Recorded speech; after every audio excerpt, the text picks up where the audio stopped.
இது ஒரு பைபாஸ். இந்த சேவை குழுங்கிறது இருக்கா இல்லையா, இது ஒரு பைபாஸ். அல்லாஹ்வை நேரடியாக அடைகிற வழிகள் மஸ்ஜிதில் இருக்கிறது, மெஹராபில் இருக்கிறது. தொழுதா மறுமையில கூலி இருக்கு, நோன்பு வச்சா மறுமையில கூலி இருக்கு. இதெல்லாம் நேர்வழி. இன்னொன்று பைபாஸ் இருக்கு, அல்லாஹ்வை அடைகிற, அது ஃபர்லு, இது ஃபதுலு. ஃபர்ல் ஒன்று, ஃபதுல் ஒன்று, அத்தனையிலும் இருக்கிறது. இது பைபாஸ். மராஹிலுல் பரக்கத் என்று சொல்லுவார்கள். பரக்கத் வருவதற்கு பல்வேறு காரணங்கள். இது ஒரு நூலினுடைய சாரத்தை குர்ஆன் ஹதீஸினுடைய மொத்தத்தில் இருந்து உங்களுக்கு தருகிறேன். 1,00,000 திர்ஹம் கையில வாங்கிட்டு அஹ்மது பின் மிஸ்கின் அல்லாஹ்ட்ட பேசுறாங்க. என்னடா உன் நாடகம், என்னடா உன் நாடகம்? ஒரு ஏழைக்கு உணவு கொடுத்ததற்கு 1,00,000. இதுதான் ரிஸ்கில் பரக்கத். நம்முடைய ரிஸ்கிலே பரக்கத் வேண்டுமானால் தொட்ட காரியம் எல்லாம் நல்லா இருக்கணும்னு நினைக்கிறோமா இல்லையா? வீட்டில் கஷ்டம் வரக்கூடாது, எது வரக்கூடாது, அதுக்கான மாமருந்தை பெருமானார் சொல்லி இருக்கிறார்கள். உபகாரியாக இருங்கள்.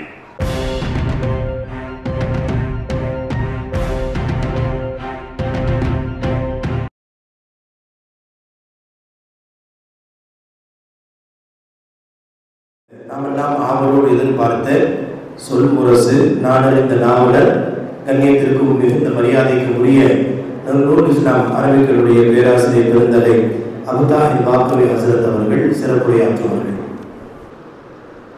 அல்ஹம்துலில்லாஹ் அல்ஹம்துலில்லாஹி ரப்பில் ஆலமீன் வஸ்ஸலாத்து வஸ்ஸலாமு அலா சய்யிதில் முர்ஸலீன் வ அலா ஆலிஹி வ அஸ்ஹாபிஹி அஜ்மஈன். قال الله تعالى في القرآن العظيم والفرقان المجيد بعد أعوذ بالله من الشيطان الرجيم بسم الله الرحمن الرحيم وما آتاكم الرسول فخذوه وما نهاكم عنه فانتهوا. وقال النبي صلى الله عليه وسلم لا يؤمن أحدكم حتى يكون هواه تبعا لما جئت به أو كما قال عليه الصلاة والسلام. புகழ் அனைத்தும் அல்லாஹ் ஜல்ல ஷானஹு தஆலாவுக்கே உரித்தாகுக. சாந்தியும் சமாதானமும் கண்மணி ரசூலுல்லாஹி ஸல்லல்லாஹு அலைஹி வஸல்லம் அவர்களின் மீதும் அவர்களை பின்பற்றிய உத்தம சத்திய சஹாபாக்கள், தாபஈன்கள், தபஅ தாபஈன்கள், சுஹதாக்கள், சாலிஹீன்கள், நாதாக்கள், நல்லவர்கள், குறிப்பாக நம் அனைவரின் மீதும் அல்லாஹ்வின் சாந்தியும் சமாதானமும் என்றென்றும் நின்று நிலவட்டுமாக. சிறப்பான இந்நிகழ்வினுடைய தகுதிமிக்க தலைவர் நூருல் இஸ்லாம் மஸ்ஜிதினுடைய இமாம் பாசத்திற்குரிய நண்பர் சாபிர் அலி சிராஜி ஹசரத் அவர்களுக்கும், முன்னிலை வகிக்கிற கணியத்திற்கும் மிகுந்த மரியாதைக்கு முறைத்தான முன்னிலையாளர்கள் ஜமாஅத்தினுடைய முத்தவல்லி எம்ஏ ஹாரூன் ரஷீத் சாஹிப் அவர்களுக்கும், கண்ணியத்திற்குரிய KSM முகமது ஷஹரீர் ஹாஜியார் அவர்களுக்கும், கண்ணியத்திற்குரிய முகமது இப்ராஹிம் சாஹிப் அவர்கள் செயலாளர் அவர்களுக்கும், கண்ணியத்திற்குரிய எம் ஷானவாஸ் சாஹிப் அவர்களுக்கும், கண்ணியத்திற்குரிய துஃபைல் அஹ்மத் சாஹிப் அவர்கள் மற்றும் ஜமாஅத்தினுடைய அங்கத்தினர்கள் அத்துணை பேர்களுக்கும், இங்கு சிறப்பு சேர்க்க வருகை வந்திருக்கிற ஜாமியா மஸ்ஜிதினுடைய முத்தவல்லி, முன்மாதிரி முத்தவல்லி, மிகச்சிறந்த ஆளுமைக்கு சொந்தக்காரன், உலமாக்களினுடைய நேசராக இருக்கிற SR அன்வர் சாஹிப் ஹாஜி அவர்களுக்கும், எங்களுக்கெல்லாம் ரோல் மாடலா இருக்கிற எங்கள் சகோதரர் குமாரசாம்பட்டியினுடைய பஷீர் ஹாஜியார் அவர்களுக்கும், அருமைக்குரிய நண்பர் சேவையிலே எல்லா சேவைகளிலும் தன்னை உள்ளடக்கி கொண்டிருக்கிற கண்ணியத்திற்குரிய சௌகத் அலி சாஹிப் அவர்களுக்கும், வருகை வந்திருக்கிற உலமா பெருமக்கள், எங்கள் கல்லூரியினுடைய முதல்வர் உள்ளிட்ட ஆசிரியர் பெருந்தகைகள், இதையெல்லாம் தாண்டி எனக்கு பின்னால் அனுபவ உரை நிகழ்த்த இருக்கிற, நான் அவரை புகழ்ந்து சொல்ல மாட்டேன், காரணம் அவரின் தகப்பனார் ஒரு சிறந்த மனிதர். வலது கை கொடுப்பது இடது கைக்கு தெரியக்கூடாது என்று சொல்லுவார்களே, அதை போல நிறைய வேலைகளை ரகசியமாக செய்து வருகிற சையத் இப்ராஹிம் ஹாஜியாரினுடைய தகப்பனார் கண்ணியத்திற்குரிய அன்வர் ஹாஜியார் அவர்களும் வருகை தந்திருக்கிறார்கள். அவர்களுக்கும் அவர்களது மகனார் அனுபவ உரை ஆற்ற இருக்கிற முகமது இப்ராஹிம் சையத் இப்ராஹிம் சாஹிப் அவர்களுக்கும் நிகழ்ச்சியை அழகாய் ஏற்பாடு செய்திருக்கிற பள்ளியினுடைய இமாம், பல்வேறு சேவைகளை இந்த பள்ளியிலே ஆற்றி வருகிற கண்ணியத்திற்குரிய முகமது இப்ராஹிம் நிஜாமி மக்தூமி ஹஜரத் அவர்களுக்கும், இறுதியில் துஆ ஓத இருக்கிற எங்கள் கல்லூரியினுடைய முதன்மை பேராசிரியர் ஷேக் அல்ஹாஜ் அப்துல் மாலிக் ரஷாதி ஹஜரத் அவர்களுக்கும், வருகை தந்திருக்கிற உலமாக்கள், மாணவர்கள், ஆண்டோர்கள், சான்றோர்கள், உங்கள் அத்துணை பேர்களுக்கும் இஸ்லாத்தின் காணிக்கையான சலாத்தினை பதிலை எதிர்பார்த்து சொன்னவனாக என் வார்த்தைகளை துவக்குகிறேன். அஸ்ஸலாமு அலைக்கும் வரஹ்மத்துல்லாஹி தஆலா வ பரக்காத்துஹு. எனக்கு பின்னால் நீண்ட ஒரு உரை இருக்கிற காரணத்தினால் ஒரு சில செய்திகளை மட்டும் உங்களோடு நான் பகிர்ந்து கொள்ள ஆசைப்படுகிறேன். மராஹிலுல் பரக்கத் என்று சொல்லுவார்கள். பரக்கத் வருவதற்கு பல்வேறு காரணங்கள். இது ஒரு நூலினுடைய சாரத்தை குர்ஆன் ஹதீஸினுடைய மொத்தத்தில் இருந்து உங்களுக்கு தருகிறேன். இதை படிக்கிறதா இருந்தாக்கா ஒரு 2 மாசம் 3 மாசம் செலவழிக்கணும். பரக்கத் என்பது அலாதியானது. ஒரு மனிதனுக்கு அல்லாஹ் பரக்கத்து செய்து விட்டால், வாழ்க்கையில் பரக்கத்து செய்து விட்டால், அதற்கு பிறகு நஷ்டம் என்பதே அவனுக்கு வராது. அதுதான் பரக்கத். நஷ்டத்தை சந்திக்காத வாழ்க்கைக்கு குர்ஆனும் ஹதீஸும் 12 வழிகளை சொல்லித் தருகிறது. ஒவ்வொன்றை செய்வதால் ஒன்றில் பரக்கத் இருக்கிறது. நிறைவாக இந்த சேவையால் என்ன பரக்கத் இருக்கிறது என்பதையும் சொல்லுவேன். அன்பிற்குரியவர்களே, அல்லாஹ் குர்ஆனிலே சொல்லுகிறான், சுப்ஹானல்லதி அஸ்ரா பி அப்திஹி லைலம் மினல் மஸ்ஜிதில் ஹராமி இலல் மஸ்ஜிதில் அக்ஸா பாரக்னா ஹவ்லஹு லினுரியஹு மின் ஆயாத்தினா என்கிறான். பைத்துல் முகத்தஸுக்கும் மக்காவுக்கும் இடையில் இருக்கிற பகுதியில் நாம் பரக்கத் செய்திருக்கிறோம் என்கிறான் அல்லாஹ். ஜோர்டானிலே பரக்கத் செய்திருக்கிறான், ஈஜிப்திலே பரக்கத் செய்திருக்கிறான். எல்லாம் உலகத்தினுடைய போக்குவரத்தை தீர்மானிக்கிற எண்ணெய் தேசமாக அது மாறி இருக்கிறதே. அதற்கு என்ன காரணம் என்றால், பரக்கத்திற்கு காரணம் நபிமார்கள் வாழ்ந்த பகுதி என்பதால் பரக்கத். நல்லோர்கள் வாழுகிற பகுதியில் பரக்கத் இருக்கிறது. சேலத்தில் ஓபிஆஜியார் அடிக்கடி சொல்லுவாங்க, ஜங்ஷனுக்கு அல்லாஹ் என்னை ஏன் தேர்ந்தெடுத்தான் தெரியல, எல்லா நல்லோர்களும் இந்த ஜங்ஷனில் தான் வாழ்ந்திருக்கிறார்கள் என்று சொல்லுவதை நான் இன்றைக்கும் நினைத்து பார்க்கிறேன். இங்கே பக்கத்திலே உறங்கிக் கொண்டிருக்கிறார்கள். அன்பிற்குரியவர்களே, எண்ணி பார்க்கிறோம், நல்லோர்கள் வாழுகிற பகுதியில் பரக்கத். இரண்டாவதாக அல்லாஹ் ரப்பல் ஆலமீன் சொல்லுவான், தன் இல்லத்திலே இன்ன அவ்வள பைத்தின் ஊதியலின் நாசி லல்லதி பி பக்கத்த முபாரக்கா, மக்காவிலே பரக்கத் இருக்கிறது என்று சொல்லுகிறான். இங்கே ஒரு ரக்காத்துக்கு ஒரு ரக்காத்து தான். ஆனால் காபத்துல்லாவிலே தொழுதால் ஒன்றுக்கு 1,00,000, ஒரு சுபஹானல்லாஹ்வுக்கு 1,00,000 சுபஹானல்லாஹ், ஒரு குர்ஆனை ஓதினால் 1,00,000 குர்ஆன், ஒரு நோன்பு வைத்தால் 1,00,000 நோன்பு. இது ஏன் என்றால் தன் வீடு இருப்பதால், அல்லாஹ்வின் இல்லத்தால் பரக்கத். ஹஜ்ஜிலேயும் உம்ராவிலேயும் பரக்கத் இருக்கிறது என்றார்கள் பெருமானார் ஸல்லல்லாஹு அலைஹி வஸல்லம். ஹஜ்ஜுக்கு செல்பவர்களுக்கும் உம்ராவுக்கு செல்பவர்களுக்கும் பரக்கத் இருக்கிறது. ஏன் தெரியுமா? அதிலே மஷக்கத், சிரமம் இருப்பதால் பரக்கத். உலகத்திலே யாரெல்லாம் சிரமத்தை சந்திக்கிறார்களோ அவர்கள் பரக்கத்திற்கு சொந்தக்காரர்கள். முன்னோர்களினுடைய வரலாறுகளை கேளுங்க. உங்களுடைய பிளாஷ்பேக் என்னன்னு, நீங்க எப்படி அலங்கியத்திலிருந்து வந்தீங்கன்னு கேட்டா அது ஒரு பெரிய பிளாஷ்பேக்கே இருக்கும். நீங்க எப்படி கீரனூர்ல இருந்து வந்தீங்கன்னு கேட்டா இல்லையா? அப்ப அந்த கடுமையான கஷ்டம் பெரிய உருவாக்கத்தை ஏற்படுத்தி தரும். அதை போலதான் ஹஜ்ஜிலும் உம்ராவிலும் கொஞ்சம் கஷ்டம் இருக்கும், அதனால் பரக்கத் கிடைக்கும். ஆடுகளை பற்றி பெருமானார் சொல்லுகிற போது 4வதாக சொன்னார்கள், ஆட்டிலும் அல்லாஹ் பரக்கத்தை வைத்திருக்கிறான். காரணம் சாதகி, ஆடு சாதாரணமாக இருக்கும். உலகத்தில் யார் சாதாரணமாக வாழ்கிறார்களோ அவர்களுக்குள்ளே அல்லாஹ் பரக்கத்தை வைத்திருக்கிறான். ஆடம்பரத்தில் பரக்கத்து இல்லை, சாதகியில் தான் பரக்கத் இருக்கிறது. அதனால் தான் பெருமானார் சொன்னார்கள், அஃலலுன் நிக்காஹி ஐஸருஹா மௌனா, கம்மியாக செலவழித்து திருமணம் முடித்தால் அதிலே பரக்கத்து நிறைந்திருக்கிறது என்றார்கள் பெருமானார். சாதகியில் பரக்கத். அஞ்சாவதாக, ஜைத்தூன் மரத்திலே அல்லாஹ் பரக்கத்தை வைத்திருக்கிறான். மின் ஷஜரத்தின் ஜைத்தூனத்தின் முபாரக்கத்தின் லா ஷர்கியத்தன் வலா கர்பியா. ஏன் ஜைத்தூனுக்கு பரக்கத்? ஜைத்தூன் எண்ணெயை நம்ம பயன்படுத்துறதே இல்லை, ஜைத்தூன் காய பயன்படுத்துறதே இல்லை, ஆனால் அதில் பரக்கத் இருக்கிறது. ஏனென்றால் 70 நபிமார்கள் அந்த மரத்தின் அடியில் தங்கினார்கள். நல்லோர்கள் நபிமார்கள் தங்கியதாலேயே பரக்கத். அல்லாஹு அக்பர். ஆறாவதாக, குர்ஆனுக்குள்ளும் ஹதீஸுக்குள்ளும் போனால் முஃமினுடைய எச்சிலில் பரக்கத் இருக்கிறது. சூர் ஏன் தெரியுமா? அது நிறைய சுப்ஹானல்லாஹ் சொல்லி இருக்கிறது, நிறைய பிஸ்மில்லா சொல்லி இருக்கிறது. அதுக்கார்கள் இந்த நாவின் எச்சியில் என்ன பரக்கத் வரப்போகிறது? சூரில் என்ன பரக்கத் இருக்கிறது? எதனால் பெருமானார் பிறந்த குழந்தைக்கு எச்சிலையும் பேரித்தம்பளத்தையும் குழைத்து கொடுத்தார்கள்? அது நிறைய திக்ரு செய்த நாவு, ஹாஃபில்களினுடைய நாவு, நிறைய குர்ஆன் ஓதிய நாவு.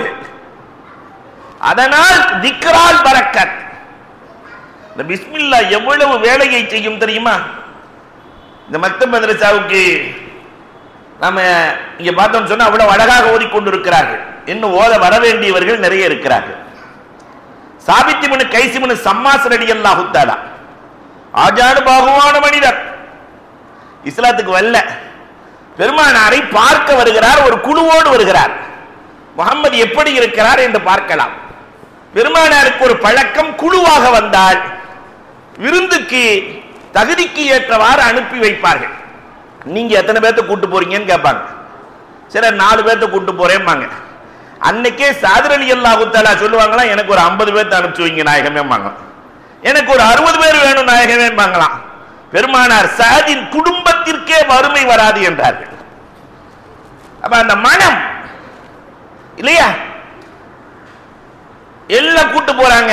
ஆனா இந்த மனுஷனை மட்டும் ஒருத்தரும் கூப்பிடல. சாபித் இப்னு கைஸ் இப்னு சம்மாஸ் ரலியல்லாஹு ஒரு ஆளும் கூப்பிடல. கடைசியில யாரும் கூப்பிடாததுனால பெருமானார் நான் அழைத்து செல்கிறேன் என்று அழைத்து செல்கிறார்கள். தன் வீட்டுக்கு அல்ல, உம்மு ஐமன் ரலியல்லாஹுவின் வீட்டுக்கு. எங்கு சென்றால் இல்லை என்பதே இல்லையோ அந்த உம்மு ஐமன் ரலியல்லாஹு வீட்டுக்கு அழைத்து சென்று, அம்மா விருந்தாளி வந்திருக்கிறார், உணவு வேண்டும். ஒரு 8 ரொட்டி சுடலாம், அவ்வளவுக்கு மாவு இருக்கிறது. 4 ரொட்டியை சுட்டு 2 தட்டை அனுப்பி வைக்கிறார்கள். வந்தது யாருன்னா தெரியாது. பெருமானார் ஸல்லல்லாஹு அலைஹி வஸல்லம் ஒவ்வொரு ரொட்டியாய் அவருக்கு தான் வைத்தார்கள். நாளையும் சாப்பிட்டுட்டு நாயகத்தை பார்க்கிறார். பத்தலைங்கிறத தெரிஞ்சுக்கிட்டாங்க பெருமானார்.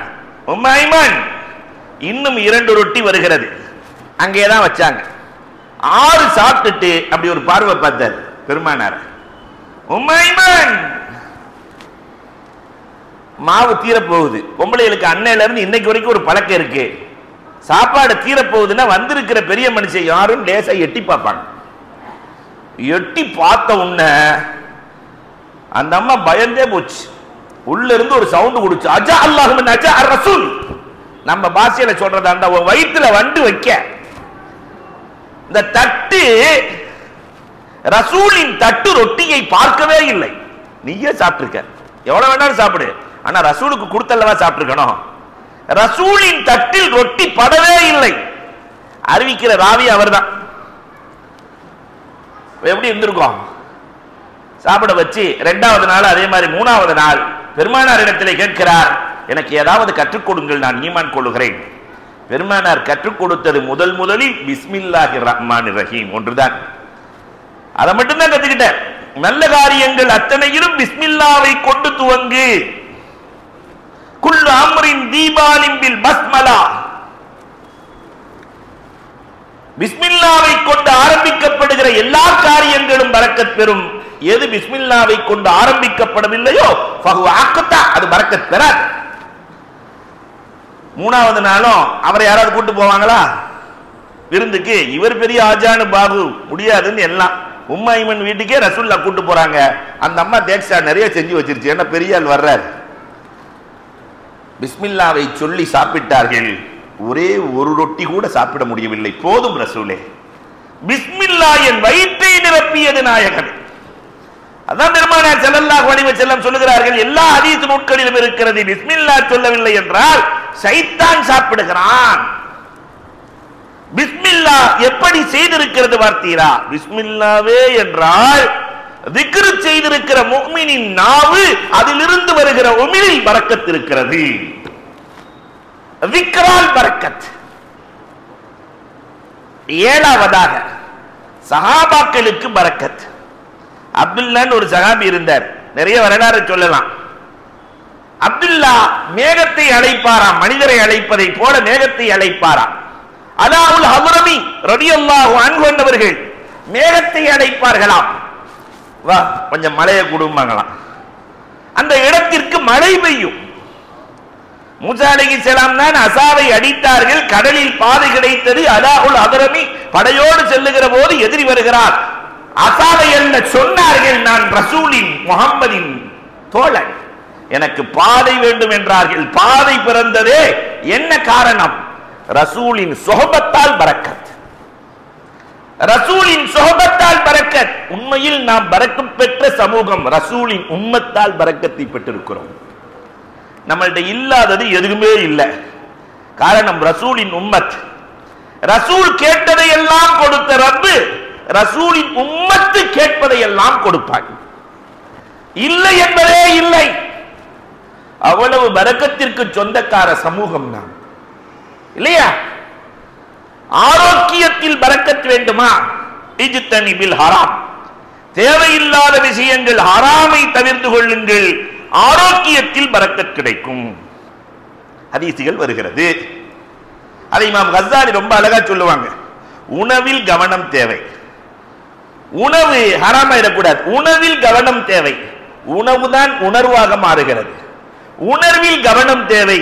உணர்வுகள் தான் எண்ணங்களாக மாறுகிறது. எண்ணத்தில் கவனம் தேவை. அவைகள் தான் சொற்களாக மாறுகிறது. சொற்களில் கவனம் தேவை. சொற்கள் தான் செயல்களாக மாறுகிறது. செயல்களில் கவனம் தேவை. செயல்கள் தான் பழக்கமாகிறது. பழக்கத்தில் கவனம் தேவை. பழக்கம் தான் மனிதனை உருவாக்குகிறது. உணவு கெட்டால் உணர்வு கெட்டுவிடும். உணர்வு கெட்டால் எண்ணங்கள் கெடும். எண்ணங்கள் கெட்டால் சொற்கள் தடித்து போகும். சொற்கள் தடித்தால் செயல்கள் மாறும். செயல் மாறினால் பழக்கம் மாறும். பழக்கம் மாறினால் நடத்தை மாறும். நடத்தை மாறினால் மனிதன் போய்விடுவான், கெட்டு போய்விடுவான். எல்லாத்துக்கும் அடிப்படை உணவு. அப்ப இந்த ஹராமிலிருந்து, ஹராமான உணவிலிருந்து, தேவையற்ற உணவுகளில் இருந்து நாம் தவிர்த்து கொண்டால் ஆரோக்கியம் கிடைத்துவிடும். ஆரோக்கியத்தில் பரக்கத். இன்னைக்கு நல்ல உணவு எங்க கொடுக்கிறோம்? 20 ரூபா கொடுத்து, தகப்பனாரே கொடுத்து, பையன் நீ ஒரு லேஸ் வாங்கிக்க, வர்ற வழியில எனக்கு ஒரு குர்குரே வாங்கிட்டு வா. அந்த குடும்பம் விளங்குமா? இல்லையா? இன்றைய பெற்றோர்களின் நிலைகள், எது ஹலால், எது ஹராம், எது கொடுக்க வேண்டும், எது கொடுக்க கூடாது தெரியல. அன்பிற்குரியவர்களை அடுத்தும் பேசுகிறார்கள். 9வதாக கல்வியில் பரக்கத் வேண்டுமா? ஹிதுமத் இருந்தால் தான் கல்வியில் பரக்கத் இருக்கும். அப்துல்லாஹ் இப்னு அப்பாஸ் ரலியல்லாஹு தஆலா பெருமானாருக்கு செய்த ஹிதுமத், பாத்ரூமுக்கு போகும்போது தண்ணி கொடுத்தாங்க. பாத்ரூமுக்கு போகும்போது தண்ணி கொடுத்தாங்க. அல்லாஹும்ம ஃபக்கிஹுஹு ஃபித்தீன், மார்க்க மாமேதையாக இவரை ஆக்கிவிடு என்றார்கள் பெருமானார். ஹிதுமத்துக்கு கிடைக்கிற பரிசு கல்வி. அப்துல்லாஹ் இப்னு மஸ்ஊத் ரலியல்லாஹு தஆலா ஆடு மேய்க்கிற இடையன், ஹிதுமத்து தான் செய்தார், பரக்கத்தை பெற்றார். அலி ரலியல்லாஹு தஆலா ஹிதுமத்தை தான் செய்தார்கள், பரக்கத்தை பெற்றார்கள். ஹிதுமத்தில் பரக்கத் இருக்கிறது. கல்வியில் பரக்கத் பெற வேண்டுமா? அவருக்கு கண்டிப்பாக பணிவிடை என்ற பண்பு வர வேண்டும்.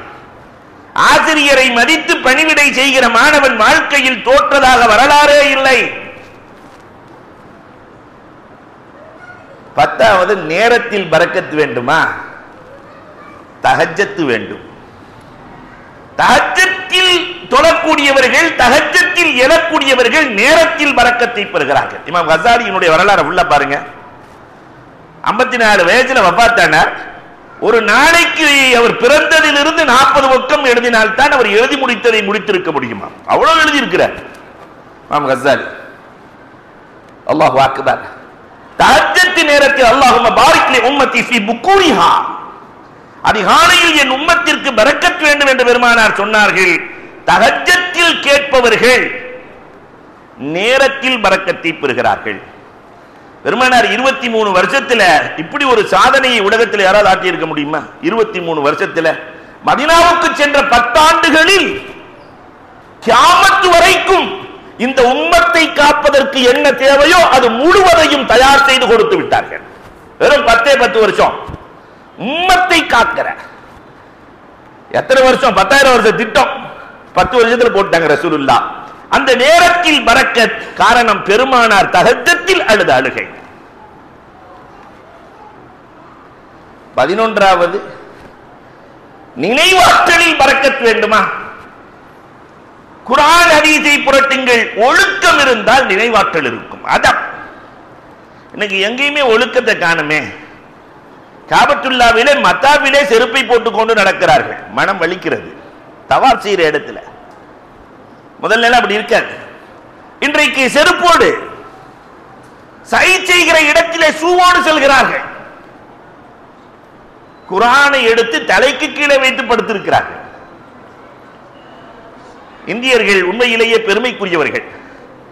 ஒழுக்க நடைமுறைகள் எங்கு ஒழுக்கம் இருக்கிறதோ அது ஒரு தனி சப்ஜெக்ட். ஒழுக்கம் இருந்தால்தான் பயனுள்ள கல்வி கிடைக்கும். பயனுள்ள கல்வி வந்தால் அமல் செய்கிற வாய்ப்பு கிடைக்கும். அமல் செய்கிற வாய்ப்பு யாருக்கு கிடைக்கிறதோ ஞானம் ஹிக்மத்து கிடைக்கும். அமை யூத்தல் ஹிக்மத்த ஃபக்கத் ஊத்திய கைரன் கசீரா. ஹிக்மத்து கிடைக்கும். யாருக்கு ஹிக்மத்து கிடைக்கிறதோ அவர் துன்யாவினுடைய ஆசையிலிருந்து விலகுவார். ஜுஹுது கிடைக்கும். யாருக்கு ஜுஹுது கிடைக்கிறதோ அவர்களுக்கு ஆகிரத்தின் சிந்தனை வரும். யாருக்கு ஆகிரத்தின் சிந்தனை வருகிறதோ குர்ப இலாஹி, அல்லாஹ் நெருக்கமாகுவான். எல்லாத்துக்கும் அடிப்படை காரணம் அதப், ஒழுக்கம். ஒற்றை வரியில் சொல்லலாம், இல்மும் பிலா அதபின் கஸஜரின் பிலா ஸமர். மரம் என்றால் அதிலே பழம் இருக்க வேண்டும். ஒழுக்கம் இல்லாத கல்வி பயன் தராத, பலன் தராத மரத்திற்கு சமம். அன்புக்குரியவர்களே, ஒழுக்கம் இருந்தால் நினைவாற்றல் வந்துவிடும். எல்லாத்தையும் தாண்டி பெருமானார் சொன்னாங்க, ரிஸ்கிலே பரக்கத் வர வேண்டுமா? 12வது இஹ்சான், ஒருவர் மற்றொருக்கு உபகாரியாக வாழ வேண்டும். நாம எத்தனை பேருக்கு உபகாரியாக வாழ்ந்திருக்கிறோம்? அல்லாஹ் நமக்கு கொடுத்த செல்வம், ரப்பு நமக்கு கொடுத்த ஆரோக்கியம், ரப்பு நமக்கு கொடுத்திருக்கிற கண்ணியம் எல்லாம் அப்ப கொடுக்கும் மனம். நம்ம பக்கத்தில் இருக்கிறவங்க ஏழ்மையை சந்திக்க கூடாது என்ற எண்ணம் வந்துவிட்டாலே பரக்கத் வந்துவிடும். நமக்கு அருகில் இருப்பவர்கள் நம்மை போன்று நல்லவர்களாக உயர்ந்தவர்களாக வாழ வேண்டும் என்று நினைத்தாலே பரக்கத் வந்துவிடும். எத்தனை வரலாறுகளை சான்றுக்கு சொல்ல. இது ஒரு பைபாஸ். இந்த சேவை குழுங்கிறது இருக்கா இல்லையா, இது ஒரு பைபாஸ். அல்லாஹ்வை நேரடியாக அடைகிற வழிகள் மஸ்ஜிதில் இருக்கிறது, மெஹராபில் இருக்கிறது. தொழுதா மறுமையில கூலி இருக்கு, நோன்பு வச்சா மறுமையில கூலி இருக்கு. இதெல்லாம் நேர் வழி. இன்னொன்னு பைபாஸ் இருக்கு. அல்லாஹ்வை அடைகிற அது ஃபர்லு, இது ஃபதுல். ஃபர்ல் ஒன்று, ஃபதுல் ஒன்று, அத்தனையிலும் இருக்கிறது. இது பைபாஸ். அஹ்மது பின் மிஸ்கீன் 211 வாழ்ந்த மாபெரிய மகான் அஹ்மது பின் மிஸ்கீன். கடுமையான கஷ்டம், வழி இல்ல. நண்பர்கிட்ட போய் சொல்றாரு, குடும்பத்தில் சாப்பிட்டு 2 நாள் ஆச்சு, எனக்கு வழியே இல்லை, 2 நாள் ஆச்சு சாப்பிட்டு, என் வீட்டை வித்தரலான் இருக்கிறேன். நண்பர் அபுன் நசர் சொன்னாரு, வீட்டெல்லாம் விற்காத, ஆனா வீட்டை வாங்குற அளவுக்கு என்கிட்ட காசு இல்லை. உன் வீட்டுக்கு தேவையான ரொட்டி சுட்டு கொடுக்குறேன். ஒரு 4-5 ரொட்டியை சுட்டு உள்ள இனிப்பு வச்சு கறி எல்லாம் வச்சு கொடுக்க, அதை வாங்கிட்டு போயிட்டு இருக்கிற வழியில ஒரு அம்மா இடுப்புல புள்ளையோடு உட்கார்ந்து இருக்குது. அம்மி தினி சிச்சா, பசியா இருக்கு, அந்த ரொட்டி கிடைக்குமா? அந்த சின்ன புள்ளை தன் குடும்பத்தை மறந்தார், அந்த சிறு குழந்தைக்கு கொடுத்தார். அம்மாவும் மகனும் உட்கார்ந்து நல்லா சாப்பிட்டுட்டு அல்ஹம்துலில்லாஹ் சொல்லிட்டு போயிட்டாங்க. அஹ்மது பின் மிஸ்கீன் ஒரு திண்ணையிலே உட்கார்ந்து அல்லாஹ்விடத்திலே பேசுகிறார், ரப்பே அந்த ஏழையை நான் கவனித்து விட்டேன், இந்த ஏழையை நீ மறந்த போவாய். அந்த ஏழைக்கு நான் கொடுத்து விட்டேன், இந்த ஏழையை நீ மறந்த போவாய். சொல்லி முடிக்கல. அபுன் நஸ்ர் வர்றார், இன்னொருத்தரை கூட்டு வர்றார். என்னங்க வீடு வாங்குறதுக்கு ஆள் கூட்டு வந்தீங்களா? இல்ல, உங்க தகப்பனார் 30 வருஷத்துக்கு முன்னாடி குராசான்ல வியாபாரம் செய்யும் போது 1 லட்சம் திர்கத்தை கொடுத்து உங்கள்கிட்ட கொடுக்க சொன்னாராம். அவர் இப்பதான் கொண்டு வந்திருக்கிறாரு. 1 லட்சம் திர்கம் கையில வாங்கிட்டு அஹ்மது பின் மிஸ்கின் அல்லாஹ்ட்ட பேசுறாரு, என்னடா உன் நாடகம், என்னடா உன் நாடகம்? ஒரு ஏழைக்கு உணவு கொடுத்ததற்கு 1 லட்சமா? இதுதான் ரிஸ்கில் பரக்கத். நான் ஒரு ஏழைக்கு தானே கொடுத்தேன், அதற்கு ஏனடா 1 லட்சம்? அல்லாஹு அக்பர். எத்தனை வரலாறுகள் சான்று. முத்ரிஃப். யார் அந்த முத்ரிஃப்? இமாம் முஸ்லிம் ரஹ்மத்துல்லாஹ்வினுடைய உஸ்தாத் முத்ரிஃப். 30 வயசுல மௌத். 3 பொம்பளை பிள்ளை, 30 வயசுல மௌத். அந்த அம்மா பிள்ளைகளை கூட்டிட்டு போய் நம்ம மஹல்லா முஸ்லிம் மஹல்லால போய் ஒரு பெரிய மனுஷன்ட்ட போய் ராத்திரி தங்கிக்கிறோம், நாங்க யத்தீமான பிள்ளைய வச்சிருக்கிறேன், வேலை கொடுங்க. முடியாதுன்ட்டாங்க. பொதுவாகவே நம்ம சமுதாயம் முடியாதுன்னு தான் சொல்லும். அன்னையில இருந்து இன்னைக்கு வரைக்குமே இந்த முடியாதுன்னு சொன்னவங்களுடைய வரலாறை தனியா கேட்டா இப்ராஹிம் ஆஜியார் அது ஒரு பட்டியல் போட்டு வச்சிருப்பார். எடுத்து எடுப்புல அப்படித்தான் சொல்லும். முடியாதுண்டாச்சு. மஜூசி, நெருப்பு வணங்குகிற மஜூசியின் தெருவிலே போய் அந்த அம்மா ராத்திரி நேரமாச்சு, பசிக்குது, பிள்ளைக்கு சாப்பாடு வேணும், ஏதாவது வேலை கொடுங்களே. அந்த மஜூசி நெருப்பு வணங்கி தன் மனைவியை அழைத்து, ஏதோ பாய் வீடு கஷ்டத்தில் வந்திருக்கிறாங்க, உள்ள முதல்ல படுக்க வைங்க, சாப்பாடு கொடுங்க, நாளைக்கு பார்க்கலாம். அன்று கனவிலே கண்மணி நாயகம் தோன்றினார்கள். நம்ம இஸ்லாமிய பெரியவரின் கனவிலே தோன்றி பெருமானாரே சொர்க்கத்தை சுட்டி காட்டினார்கள். சுத்தி காட்டினோன்னு அவர் கேட்டார் கனவுல, இந்த சொர்க்கம் யாருக்குன்னு கேட்டாரு. லிமுஃமினின் முஹித், களப்பற்ற முஃமினுக்கு என்றார்கள் பெருமானார். களப்பற்ற மோமினுக்கு, ஒரு முஃமினுக்கு உதவி செய்யக்கூடியவருக்கு. நானும் களப்பற்ற மோமின் தானே, மோமினுக்கு உதவி செய்யறவர் தானே, அப்புறையே நேற்று வந்து அந்த பெண்களையும் எத்தீமையும் விரட்டினீங்கன்னு கேட்டாங்க. அதுக்கப்புறம் அவருக்கு தூக்கம் வருமா? அந்த சொர்க்கமே யாருக்குத்தான்? அந்த பெண் பிள்ளைகளையும் அந்த எத்தீமை பராமரிக்கிற பிள்ளைக்கும் உதவி செய்தவர்களுக்கு தான். சொன்ன உடனே ஆஹா நம்ம விரட்டிட்ட வேண்டி எந்திரிச்சு உட்காந்து அவர் ஊர் முழுக்க தேடுகிறார். தேடுனா மஜூசி வீட்டில் இருக்குது அந்த அம்மா. 1000 திர்கத்தை கொண்டு போய் கொடுத்து அந்த குடும்பத்தை எங்கள்கிட்ட கொடுத்துருங்க. இப்ப மஜூசி சொன்னாரு, 1000 திர்கத்துக்காக நான் சொர்க்கத்தை எல்லாம் விட்டு கொடுக்க முடியாது. நேற்று கனவிலே கண்மணி நாயகம் தோன்றினார்கள், முஹம்மது இந்த சொர்க்கம் உனக்குத்தான் என்றார்கள். நான் எதற்கு என்றேன்? இந்த யத்தீமையும் யத்தீமின் தாயையும் ஆதரித்ததற்கு. கனவிலேயே பெருமானார் களிமா சொல்லி கொடுத்து ஈமான் கொண்டு விட்டேன். அல்லாஹு அக்பர். பெருமானாரினுடைய வாழ்முறை முழுக்க நமக்கு பாடம். இது போன்ற ஏழைகளை பராமரிப்பவர்களுக்கு என்ன உண்டு? சொர்க்கம் உண்டு. அப்ப ஒரு 1200 ரூபாயில் சொர்க்கத்தை சம்பாதிக்கிற அற்புதமான திட்டம். வயதை நீளமாக்குகிற, ரிஸ்கை அதிகமாக்குகிற அத்தனையும் இஹ்சானுக்குள் இருக்கிறது. ஏழைகளுக்கு செய்கிற உபகாரத்தில் இருக்கிறது. அல்லாஹு அக்பர். அந்த சேவையை தான் நாடு முழுவதும் மிக அற்புதமாக செய்து வருகிறார்கள். சேலத்தில் இன்னமும் நிறைய ஏழைகள் இருக்கிறார்கள், இன்னமும் நிறைய ஏழ்மை இருக்கிறது. உள்ள நுழைஞ்சு பார்த்தா ஏராளமான பிரச்சனைகள் இருக்கிறது. இதுக்கெல்லாம் பொறுப்பு நாம தான், இன்னொருத்தர் அல்ல. அந்தந்த மஹல்லாவிற்கு மஹல்லாதான் பொறுப்பு.